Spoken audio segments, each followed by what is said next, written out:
Assalamualaikum warahmatullahi wabarakatuh. Nama saya Muhammad Rifidho Salam dengan NIM 221220077, dan pada kali ini saya akan mencoba memberikan contoh bimbingan konseling dengan permasalahan seorang anak yang tidak mau meneruskan sekolahnya karena dia tidak naik kelas. Nah, di dalam konteks video saya ini ada satu anak siswa kelas 1 SMA yang menerima kabar bahwa dirinya tidak naik kelas, sehingga siswa ini merasa malu terhadap teman-temannya dan pada akhirnya putus asa sehingga ia menolak untuk kembali ke sekolah. Nah, di sini saya sebagai konselor berusaha untuk membantu anak ini untuk memahami situasinya dan menemukan solusi yang tepat sehingga anak ini mau untuk melanjutkan pendidikannya. Nah, di sini saya akan menggunakan 3 metode, di mana metode pertama adalah wawancara empati. Saya sebagai konselor menggunakan pertanyaan terbuka dan juga nada yang empati untuk membantu anak ini merasa nyaman ketika membagi permasalahan yang ia alami. Kemudian metode yang kedua adalah refleksi perasaan, di mana saya sebagai konselor mencerminkan kembali perasaan anak dan menunjukkan bahwa perasaan tersebut valid dan dapat dimengerti. Adapun metode yang ketiga adalah pendekatan solusi, di mana saya sebagai konselor akan mencari solusi praktis yang bisa membantu anak ini mengatasi masalahnya. Adapun layanan yang saya gunakan adalah layanan konseling individu, di mana saya menyiapkan pertemuan pribadi untuk memberikan ruang aman bagi anak untuk berbicara dan mencari solusi bersama-sama. Berikut contoh videonya. Selamat siang, Dek.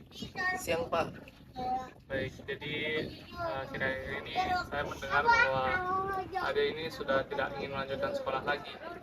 Bisa diceritakan alasannya kenapa?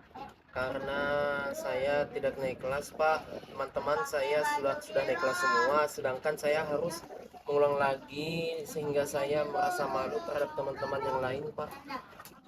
Jadi bisa diceritakan lebih lanjut apa yang membuat kamu merasa khawatir? Saya takut diajak teman-teman Pak, karena teman-teman pasti akan mengatakan saya bodoh dan tak ingin membuat orang tua saya kecewa lagi Pak. Ya, saya bisa memahami terhadap apa yang kamu alami. Bagaimana dengan reaksi kedua orang tua kamu ketika mereka mendengar kamu sudah tidak ingin bersekolah lagi? Mereka berdua sangat marah sekali Pak sama saya, dan mereka mengatakan bahwa saya tidak belajar yang serius karena saya sering main HP terus di kamar, begitu katanya. Jadi memang biasa kedua orang tua itu menunjukkan rasa kekhawatiran yang tidak membantu keadaan kita. Tapi saya yakin mereka pasti menginginkan yang terbaik buat kamu.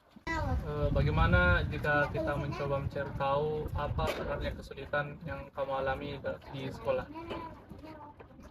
Saya tidak mengerti sekali Pak sama pelajaran matematika dan juga pelajaran bahasa Inggris, karena saya rasa itu sangat susah sekali untuk mau menghitung dasar, dan menurutku juga pelajaran bahasa Inggris itu pelajaran yang sulit Pak.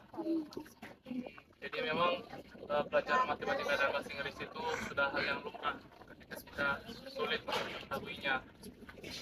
Bagaimana dengan kegiatan les atau tambahan belajar? Apakah kamu sudah pernah mengikuti kegiatan tersebut?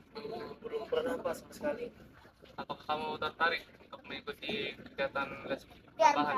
Kalau les tambahan sebenarnya saya tertarik, tapi pasti akan membutuhkan biaya dan saya tidak mampu mendapatkan biayanya Pak. Jadi begini, saya itu punya sebuah kelompok belajar dan mungkin bisa sedikit membantu kamu untuk belajar matematika dan bahasa Inggris. Tapi saya khawatir Pak dengan lingkungan yang baru Pak. Kalau itu saya juga bisa membantu.